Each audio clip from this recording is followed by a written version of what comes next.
मुंबईच्या महापौरपदी भारतीय जनता पक्षाच्या नगरसेविका ऋतू तावडे यांची भाजपने निवड केलेली आहे आणि त्याबद्दल मी ऋतू तावडे यांचं अभिनंदन करतो. भारतीय जनता पक्षाला या निमित्ताने कळलं की मुंबईतला मराठी माणूस हा सुद्धा हिंदू आहे आणि या मराठी माणसानंच देशाच्या स्वातंत्र्याचं आणि हिंदुत्वाचं रक्षण केलेलं. शिवसेनेनं जो निवडणुकीमध्ये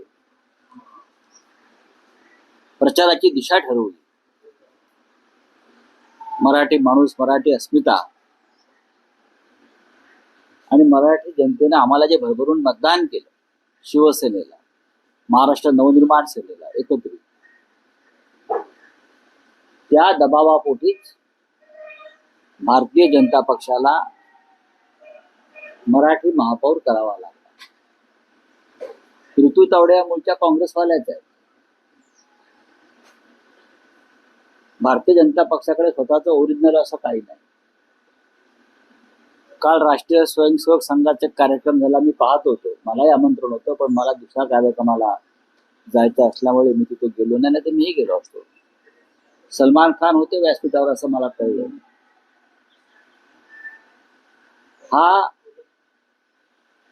हे सलमान खानचं स्वागत होतं, एक फार मोठा बॉलिवूड स्टार गर्दी जमवायला, की संघामध्ये यापुढे मुस्लिमांनाही खुलं आमंत्रण आहे. हे फक्त सलमान खान या नटाला आमंत्रण होतं व्यासपीठावर, की संघात, संघ शाखांवर यापुढे मुस्लिमांनाही प्रवेश आणि त्यांचं स्वागत आहे का, हे जर मोहनराव भागवतांनी स्पष्ट केलं असतं तर अधिक योग्य झालं असतं. कारण ज्या पद्धतीनं हिंदू मुसलमान असा एक द्वेष आणि सूडपूर्ण असा प्रचार गेल्या काही काळापासून केला जातो, त्याच्यामध्ये संघही सामील आहे. कारण मोदी, फडणवीस, अमित शहा किंवा इतर सगळे लोक जे देशपूर्ण राजकारण करतायत हिंदू मुसलमानांचं, त्यात हे सगळे मूळचे संघाचेच लोक आहेत. त्याच्यामुळे सलमान खान वगैरे इतर अनेक कलाकारांना आपण जे घेतलं आपल्या व्यासपीठावर, माझा एक प्रश्न आहे, हे सलमान खान पुरतं मर्यादित होतं, तो एक मोठा कलाकार आहे आणि लोकांना दाखवावं की सलमान खान सुद्धा आमच्या व्यासपीठावरती आला. सध्या सत्ता आहे, उद्या जेव्हा सत्ता जाईल तेव्हा हे सगळे लोक परत आपल्या व्यासपीठावर येतील का? हा एक फार गमतीचा प्रश्न आहे, जो नंतर तिथे आपापसात चर्चेत माझ्या कानावरती आला. क्या करेंगे भाई, जाना पडता. पण ठीक आहे, सलमान खानला बोलवलं याबद्दल स्वागत. पण या देशामध्ये मोठ्या प्रमाणामध्ये राष्ट्रभक्त, राष्ट्रवादी मुसलमान आहेत, त्यांचं स्वागत करा. मुंबई महानगरपालिकेची निवडणुकीच्या वेळी संजय गाडी यांनी उमेदवारी अर्ज भरला. काय काल मुंबईच्या महापौर निवड झालेली आहे, त्यांनी सांगितले की मुंबई आता आम्ही बांगलादेश मुक्त. असं कोण म्हणतंय? महापौरांनी दिल्लीत यायला पाहिजे. बांगलादेशी मुक्त करण्याचं ते जे काय त्यांचं धोरण आहे ते त्यांच्या हातात नसून ते देवेंद्र फडणवीस यांच्या हातामध्ये. महापौरांना प्रशासकीय अधिकार नसतात, लक्षात घ्या. महापौरांनी मुंबई शहराच्या विकासावर बोलायला पाहिजे. ते पुन्हा हिंदू मुसलमान करणार असतील तर काल व्यासपीठावर सलमान खानला बोलून काय उपयोग झाला नाही असं मी म्हणतो.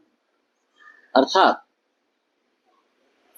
घुसखोर बांगलादेशांना मुंबई का देशातून हाकलायला पाहिजे, ही आमची भूमिका आहे. पण त्याचं राजकारण जे तुम्ही करताय ते चुकीचं आहे. मी जे म्हणालो की नरेंद्र मोदी आणि निर्मला सीतारामन त्यांनी भेटलं पाहिजे आणि बांगलादेश विषयी नक्की त्यांची भूमिका काय हे त्यांनी समजून घेतलं पाहिजे. बांगलादेशमध्ये गेल्या 1 वर्षापासून ज्या हिंसक दंगली सुरू आहेत त्याच्यामध्ये आतापर्यंत आमची 450 मंदिरं पाडली. हजारो हिंदू जनतेच्या घरांना आगी लावल्या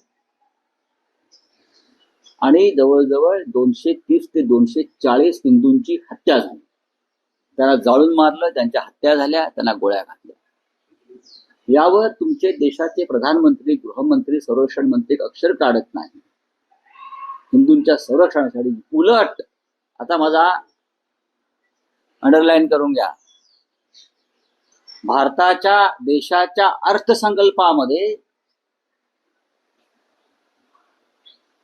ऐकून घ्या, हे बांगलादेशी घालवायला निघाले आहेत ना महापौर. देशाच्या अर्थसंकल्पाचा जर तुम्ही नीट अभ्यास केला तर त्याच्यामध्ये तुम्हाला दिसेल